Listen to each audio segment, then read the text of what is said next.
welcome to the deep dive. Today we're going to be diving into states of affairs, a Yeah. concept that's been Oh, a yeah. real head-scratcher for philosophers for centuries. Absolutely. And I think it's going to be more relevant to our listeners than they might think at first. Oh, for sure, for sure. Yeah, states of affairs or, ways things could be. Right. They touch on a whole bunch of things like probability, the nature of reality itself. Okay, so let's start off by kind of defining it for someone like maybe a philosophy student or, someone who's already familiar with the, basic concepts. Right. How would you define states of affairs in a way that really captures their unique nature? Well, you could say that states of affairs are kind of like the building blocks of possibility. Okay. They're complexes, Right. much like thoughts and facts. Yeah. They exist independently of whether they're actually true or not. Okay. So imagine a world where Socrates was actually foolish, Oh. right? Despite his reputation for wisdom.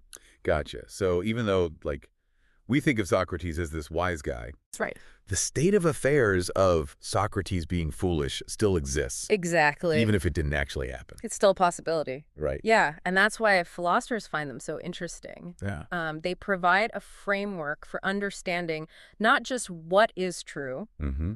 but what could be true. Okay. And so they let us grapple with these big what-if questions that have always fascinated philosophers. So it's kind of like states of affairs give us this way to map out all these different possibilities. Yeah. Like a philosophical multiverse. That's a great analogy. Okay. Yeah, and that's where the connection to probability comes in. Okay. You think about calculating the odds of something happening. Right. Like those dice rolls that we were talking about earlier, Mm. you're essentially weighing the likelihood of different states of affairs becoming actual. Oh, so when I'm sitting there and I'm playing poker and I'm like, do I draw another card? Yeah. I'm actually navigating this world of potential states of affairs, each with their own probability of obtaining. Whoa. Yeah. And it highlights how these seemingly abstract concepts are woven into our everyday decision making. Yeah.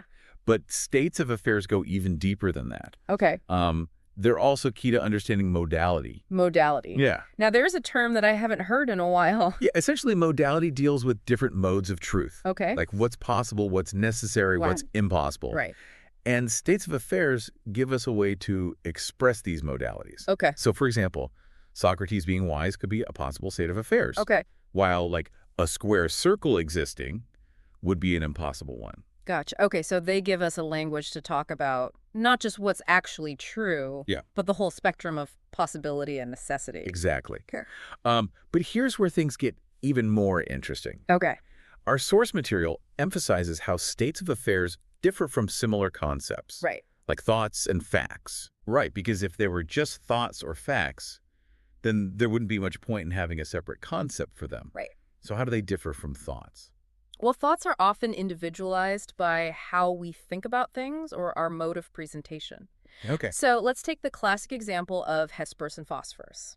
Okay. These were once thought to be two different celestial objects, Right. but we now know they both refer to the planet Venus. Gotcha. Right? Yeah. So the thought Hesperus is bright would be different from the thought phosphorus is bright, Oh, even though they're both referring to the same planet. Yeah, Right. that makes sense. Our thoughts are shaped by our understanding, our knowledge, our way of representing things. Mm-hmm. But states of affairs, on the other hand, cut through those mental constructs, and they focus on the objects and the properties themselves, Okay. regardless of how we conceive of them.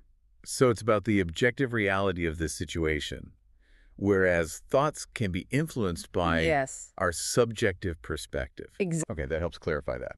And then we have the comparison with facts.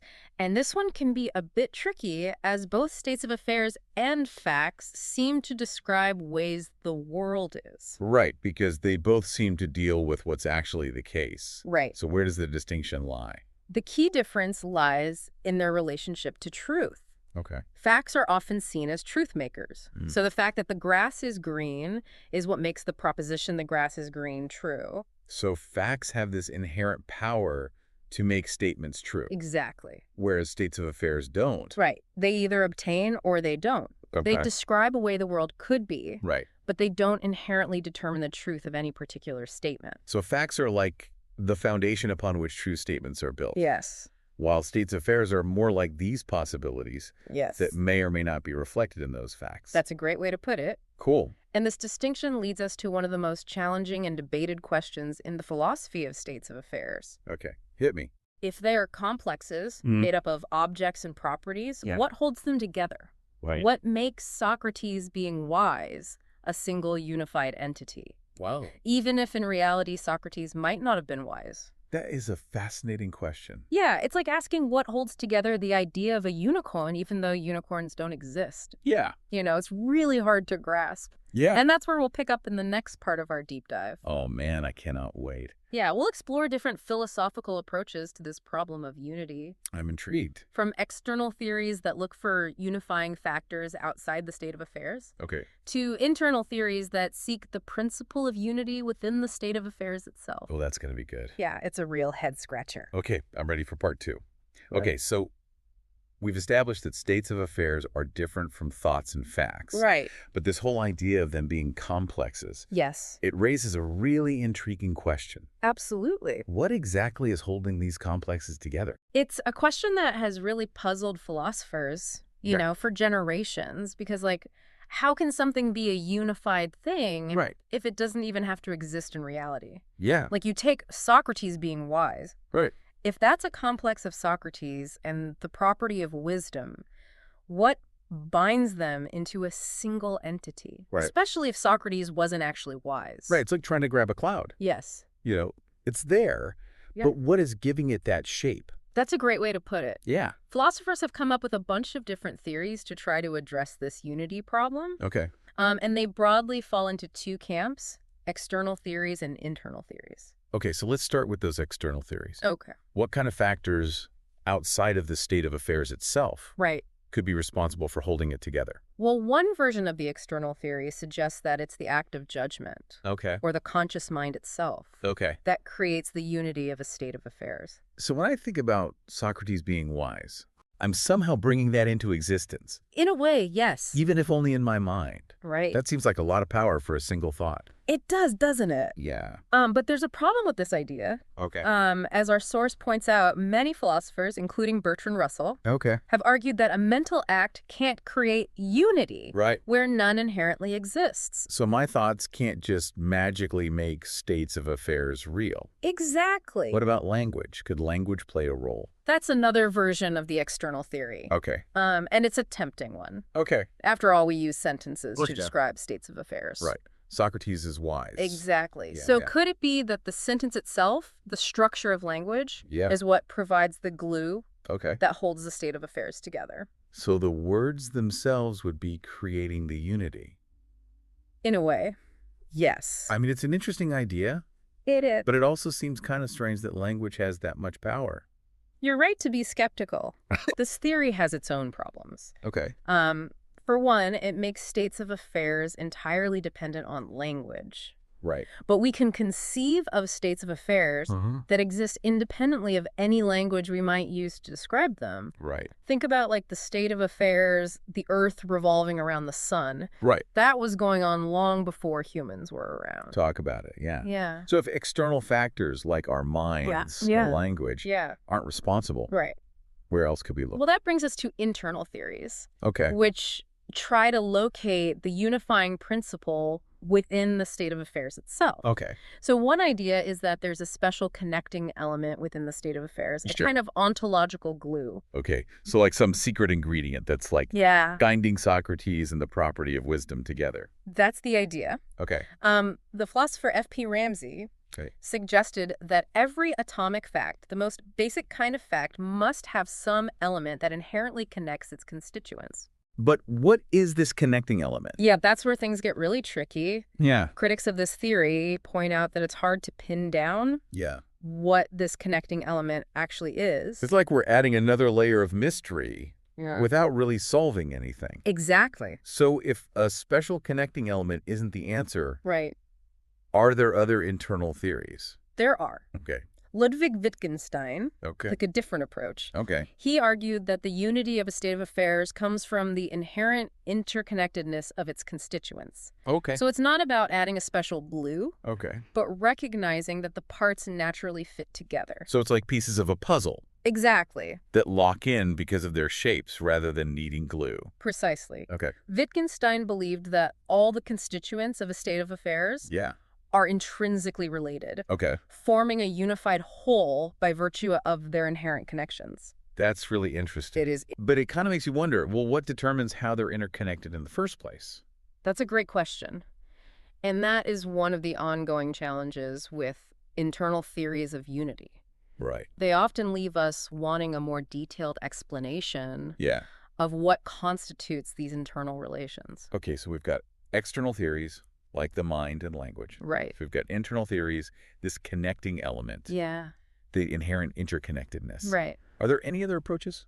There's one more prominent internal theory that we should discuss, Okay. and it relies on the concept of ontological dependence. Okay, before we go there, Sure. could you just remind me what that means? Sure. So essentially, it means that the existence of one thing Right. relies on the existence of another. Gotcha. So, for instance, a shadow is ontologically dependent on the object casting it. Right. Without the object, there would be no shadow. Okay, so in terms of states of affairs, would that mean that, like, the state of affairs, Socrates being wise, is dependent on both Socrates and the property of wisdom existing? Exactly. The idea is that a state of affairs Yeah. can only exist if all of its constituents exist. Okay. So the state of affairs is held together by the very nature of its constituents Mhm. and their interdependence. So the unity is like a built-in feature. Exactly. It can't exist without all of its parts. Precisely. Okay. This approach avoids the problems of external theories by grounding the unity within the state of affairs itself. Yeah. And it sidesteps the issue of a mysterious connecting element Right. by appealing to this familiar notion of dependence. Okay, so this seems like a more grounded explanation. It does. But does it fully solve the problem? Well, like all philosophical theories, Right. it has its nuances and its challenges. Sure. One question that arises is, what are the limits of this ontological dependence? Okay. What determines which things can be combined into a state of affairs and which can't? It's a good question. Could we have a state of affairs like the number 7 being blue, even though numbers don't have colors? Right, exactly. So that's exactly the kind of puzzle Yeah. that philosophers grapple with Yeah. when trying to understand the boundaries of states of affairs Right. and the principles that govern their unity. So even with this theory, there's still a lot to unpack Yes, there is. when it comes to this unity of states of affairs. Absolutely.